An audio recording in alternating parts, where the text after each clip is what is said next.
ನಮಸ್ಕಾರ ವೀಕ್ಷಕರೇ, ಶಿವ ಮಾಧ್ಯಮ ವಿಜಯನಗರ ಜಿಲ್ಲೆಯ ತಮ್ಮೆಲ್ಲರೂ ಹರಪನಹಳ್ಳಿ ಸ್ವಾಗತ.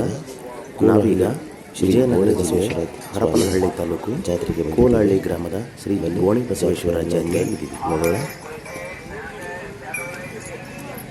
ದಯವಿಟ್ಟು ಈ ವಿಡಿಯೋವನ್ನು ಎಲ್ಲಿ ಸ್ಕಿಪ್ ಮಾಡಿದೆ ಸಂಪೂರ್ಣವಾಗಿ ನೋಡಿ ಮತ್ತು ನನ್ನ ವಿಡಿಯೋಗೆ ಒಂದು ಸಬ್ಸ್ಕ್ರೈಬ್ ಮಾಡಿ ಮತ್ತು ಇದು ಬೆಲ್ ಐಕನ್ ಕ್ಲಿಕ್ ಮಾಡಿ ಲೈಕ್ ಮಾಡಿ. ಜಾತ್ರೆ ಎಂದೇ ಪ್ರಸಿದ್ಧಿ. ಶ್ರೀ ಗೋಣಿ ಬಸವೇಶ್ವರ ಜಾತ್ರೆ ಅಂದರೆ ಇದು ರೈತರ ಜಾತ್ರೆ ಎಂದೇ ಪ್ರಸಿದ್ಧ ಪಡೆದಿದೆ. ವರ್ಗಕ್ಕೆ ಇಲ್ಲಿ ನೀವು ಚಿತ್ರದಲ್ಲಿ ನೋಡ್ತಿರುವ ಹಾಗೆ, ವಿಡಿಯೋದಲ್ಲಿ ನೋಡ್ತಿರುವ ಹಾಗೆ ಕುಡುಗೋಲು, ಬಾರಿಕೋಲಗಳು, ಎತ್ತುಗಳಿಗೆ ಬಳಸುವಂಥ ರೈತಾಪಿ ಜನಗಳು ಬಳಸುವಂತಹ, ಹಸುಗಳಿಗೆ ಬಳಸುವಂಥ, ಎತ್ತುಗಳಿಗೆ ಬಳಸುವಂಥ ಪ್ರತಿಯೊಂದು ಸಾಮಗ್ರಿಗಳು ಇಲ್ಲಿ ದೊರೆಯುತ್ತವೆ.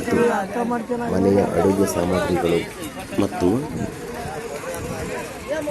ಮನೆ ಅಡುಗೆ ಕೆಲಸಕ್ಕೆ ಬೇಕಾಗಿರ್ತಕ್ಕಂಥ ವಸ್ತುಗಳಿಂದ ಹಿಡಿದು ಈ ರೈತಾಪಿ ಜನಗಳಿಗೆ ಏನು ಸಿಗಬೇಕಂತ ವಸ್ತುಗಳು, ಪ್ರತಿಯೊಂದು ವಸ್ತುಗಳು ಈ ಜಾತ್ರೆಯಲ್ಲಿ ಸಿಗುತ್ತವೆ. ಈ ಭಾಗದ ಜನರಿಗೆ ಇದು ಅತ್ಯಂತ ದೊಡ್ಡ ಜಾತ್ರೆ. ಈ ಭಾಗದ ಸುಮಾರು ಸುಮಾರು 25-30 ಹಳ್ಳಿಗಳಿಗೆ ಕೂಡ ಇದು ದೊಡ್ಡ ಜಾತ್ರೆನೇ. ಇವ ಶ್ರೀ ಕೋಲಹಳ್ಳಿ ಗೋಣಿ ಬಸವೇಶ್ವರರ ಭಕ್ತರು ಸುಮಾರು ರಾಜ್ಯದ ಎಲ್ಲ ಭಾಗಗಳಲ್ಲಿಯೂ ತುಂಬಿದ್ದಾರೆ. ಸುಮಾರು ಅದರಲ್ಲಿ ಹೆಚ್ಚಾಗಿ ಉತ್ತರ ಕರ್ನಾಟಕದಲ್ಲಿ ಅತಿ ಹೆಚ್ಚು ಗೋಣಿ ಬಸವೇಶ್ವರರ ಭಕ್ತರು ತುಂಬಿಕೊಂಡಿದ್ದಾರೆ. ಶ್ರೀ ಗೋಣಿ ಬಸವೇಶ್ವರರು ಇವರು ಪಂಚಗಣಾಧೀಶ್ವರರಾದ ಕೊಟ್ಟೂರೇಶ್ವರ, ನಾಯಕನಹಟ್ಟಿ ತಿಪ್ಪೇರುದ್ರ ಸ್ವಾಮಿ, ಕೋಲಸಂತೇಶ್ವರ, ಮದ್ದಾನೇಶ್ವರ ಮತ್ತು ಕೆಂಪಯ್ಯ ಇವರ ವರಪುತ್ರನಾಗಿದ್ದು, ಅದರಲ್ಲಿ ಪ್ರಮುಖವಾಗಿ ಮದ್ದಾನೇಶ್ವರ ಸ್ವಾಮಿಯ ಪುತ್ರನಾಗಿದ್ದಾನೆ. ಅಂದರೆ ವರಪುತ್ರನೆಂದರೆ ನೇಗಿಲ ಯೋಗಿ. ಒಂದು ಸಾರಿ ಮದ್ದಾನೇಶ್ವರ ಸ್ವಾಮಿಯು ಶಿವನ ಪೂಜೆಗೆಂದು ಹೂವನ್ನು ತರಲು ಹೋದಾಗ ಅಲ್ಲಿಯ ಹರಪನಹಳ್ಳಿಯ ರಾಜನ ಮಗಳಾದ ಕನಕಮ್ಮನು ಅಲ್ಲಿ ತೋಟದಲ್ಲಿ ವಿಹರಿಸಿದ್ದಳು. ಆವಾಗ ಶ್ರೀ ಮದ್ದಾನೇಶ್ವರ ಸ್ವಾಮಿಯ ಕಣ್ಣಿನ ದೃಷ್ಟಿಯಿಂದ ಕನಕಮಾತೆ ಗರ್ಭಧರಿಸಿದರಂತೆ. ಆ ಗರ್ಭದಲ್ಲಿ ಜನಿಸಿದಾತನೇ ಶ್ರೀ ಕೋಲಹಳ್ಳಿ ಗೋಣಿ ಬಸವೇಶ್ವರ ಮಹಾಸ್ವಾಮಿ. ಶ್ರೀ ಗೋಣಿ ಬಸವೇಶ್ವರ ಸ್ವಾಮಿ ಕಷ್ಟಪಡುತ್ತಾ ಬೆಳೆಯುತ್ತಿದ್ದರಿಂದ ಈತನು ಗೌಡರ ಮನೆಯಲ್ಲಿ ಕೆಲಸಕ್ಕೆ ಸೇರಿಕೊಂಡಾಗ ಅಲ್ಲಿ ಗೌಡರು ಈತನಿಗೆ ದನ ಕಾಯಲು ಮತ್ತು ಕೃಷಿ ಭೂಮಿಯನ್ನು ಉಳಲು ಮತ್ತು ಕಡಿಮೆ ನೀಡಿದ್ದೇನೆ, ದನಕರುಗಳನ್ನು ಮೇಯಿಸಲು ಮತ್ತು ಲೈಕ್ ಕೊಡಿ, ವ್ಯವಸಾಯ ಮಾಡಲು ಹೇಳಿದ್ದರು. ಆವಾಗ ಸೋಮವಾರ ದಿನ ಸಾಮಾನ್ಯವಾಗಿ ರೈತರು ಎತ್ತುಗಳಿಂದ ವ್ಯವಸಾಯ ಮಾಡೋದಿಲ್ಲ. 770 ಟೈಮಲ್ಲಿ ಶ್ರೀ ಗೋಣಿ ಬಸವೇಶ್ವರರು ಹುಲಿಗಳನ್ನು ಕಟ್ಟಿ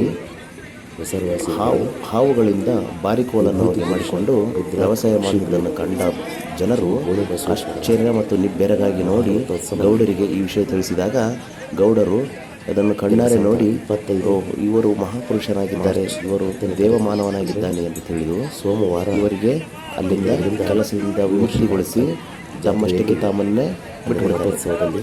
ಆವಾಗ ಇವರು ಪವಾಡಗಳನ್ನು ತೋರಿಸುತ್ತಾ ಎಲ್ಲ ಆ ಭಾಗದ ಜನರ ಮಟ್ಟಿಗೆ ಇವರು ಸಾಕ್ಷಾತ್ ದಕ್ಷಿಣ ಸ್ವರೂಪನಾಗಿದ್ದರಿಂದ ಅಲ್ಲಿ ಇವರು ಗೋಣಿ ಬಸವೇಶ್ವರರು ಪವಾಡಗಳನ್ನು ತೋರಿಸುತ್ತಿದ್ದಾಗ ಶ್ರೀ ಗೋಣಿ ಬಸವೇಶ್ವರರನ್ನು ಅನುಮಾನಗೊಂಡ ಕೆಲವೊಂದು ವ್ಯಕ್ತಿಗಳು ಹರಪನಹಳ್ಳಿಯ ರಾಜರಾದ ಸೋಮಶೇಖರರಿಗೆ ಜಾಡಿ ಮಾತುಗಳಿಂದ ಸ್ವಾಮಿಯ ರಥೋತ್ಸವ ಎಂದು ಹೇಳದ ಮಾತನ್ನು ಹೇಳುತ್ತಾರೆ. ಆವಾರಗಳಲ್ಲಿ ಬರೆಯಲಾಗುತ್ತದೆ. ಗೋಣಿ ಬಸವೇಶ್ವರರನ್ನು ಹರಪನಹಳ್ಳಿಯ ಸೋಮಶೇಖರ ಪತ್ರಗಳಲ್ಲಿ ಬರೆಯಲಾಗುತ್ತದೆ. ಆಸ್ಥಾನಕ್ಕೆ ಕರೆಸಿಕೊಂಡು ಇಲ್ಲಿ ಆತನಿಗೆ ಎಲ್ಲ ತೀವ್ರವಾದ ಕಷ್ಟವನ್ನು ಒಳಗಡೆ ಮತ್ತು ಪರೀಕ್ಷೆಗಳನ್ನು ಮಾಡಿದಾಗ ಹರಪನಹಳ್ಳಿಯ ಒಂದು ವರ್ಗದ ಜನರು ಈತನನ್ನು ಗೋಣಿ ಚೀಲದೊಳಗಡೆ ತುಂಬಿ ಆ ಗೋಣಿ ಚೀಲದೊಳಗಡೆ ಸುಣ್ಣದ ಕಲ್ಲನ್ನು ತುಂಬಿ ಈತನನ್ನು ಬಾಯಿ ಕಟ್ಟಿ ಬಿಸಾಕ್ತಾರೆ. ಆವಾಗ ಕುದುರೆ ಮೇಲೆ ಗೋಣಿ ಬಸವೇಶ್ವರರ ಗೋಣಿ ಚೀಲದಲ್ಲಿದ್ದಾಗ ಗೋಣಿ ಚೀಲದಿಂದ ಮೇಲ್ಗಡೆ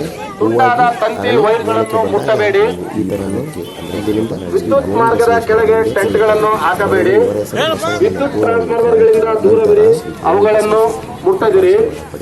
ವಿದ್ಯುತ್ ಸಹಾಯವಾಣಿ 1912ಗೆ ಕರೆ ಮಾಡಿ. ಭೂ ಕೈಲಾಸವರಿಗೆ ಪ್ರಸಿದ್ಧಿ ಪಡೆದ ಅಂದರೆ ಶ್ರೀ ಕೊಟ್ಟೂರೇಶ್ವರರು ಕೊಟ್ಟೂರಿನಲ್ಲಿ, ಕೆಂಪಯ್ಯನವರು ಹರಪನಹಳ್ಳಿಯಲ್ಲಿ, ಮದ್ದಾನೇಶ್ವರರು ಕೋಲಹಳ್ಳಿಯಲ್ಲಿ, ಕೋಲ ಶಾಂತೇಶ್ವರರು ಅರಸೀಕೆರೆಯಲ್ಲಿ, ಅಂದರೆ ಹರಪನಹಳ್ಳಿ ತಾಲೂಕಿನ ಅರಸೀಕೆರೆಯಲ್ಲಿ, ನಾಯಕನಹಟ್ಟಿಯ ಶ್ರೀ ತಿಪ್ಪೇರುದ್ರ ಸ್ವಾಮಿ ನಾಯಕನಹಟ್ಟಿಯಲ್ಲಿ ಈ ಪಂಚಮನಂದೀಶ್ವರರ ಒಂದು ಪವಾಡದ ಹಿನ್ನೆಲೆಯನ್ನು ಹೇಳ್ತಾ ಹೋದರೆ ಎಷ್ಟೋ ಪುಟಗಳ ಪುಸ್ತಕ ಆಗುವುದು.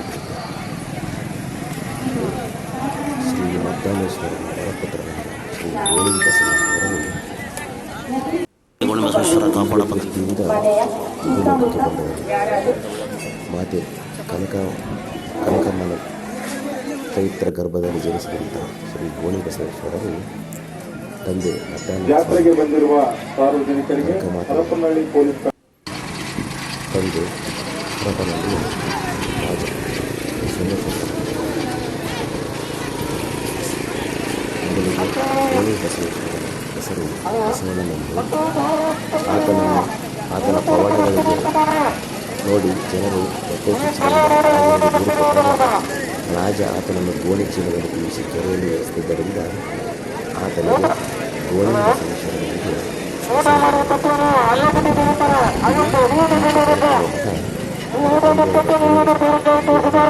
ಶ್ರೀ ಮದ್ದಾನೇಶ್ವರರ ಮಠ.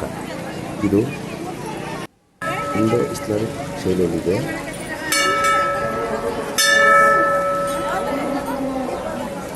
ಶ್ರೀ ಮದ್ದಾನೇಶ್ವರರು ಜೀವಂತ ಯೋಗ ಸಮಾಧಿಯಲ್ಲಿರುವಂಥ ಮಠ ಇದು. ಇಲ್ಲಿ ಯಾವುದೇ ಜಾತಿ ಧರ್ಮ ಅನ್ನುವಾಗಿಲ್ಲ.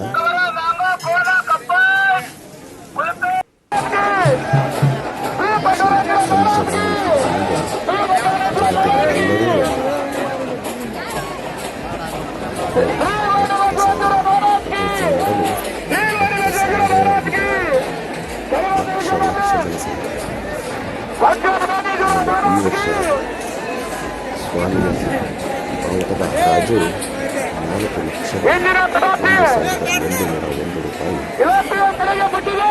ನಡೆದಿದೆ. ಇದುವೇ ಆ ಭವ್ಯ ರಥ. ಈ ರಥದಲ್ಲಿ ಗೋಣಿ ಬಸವೇಶ್ವರರನ್ನು ಗೊತ್ತಿದೆ.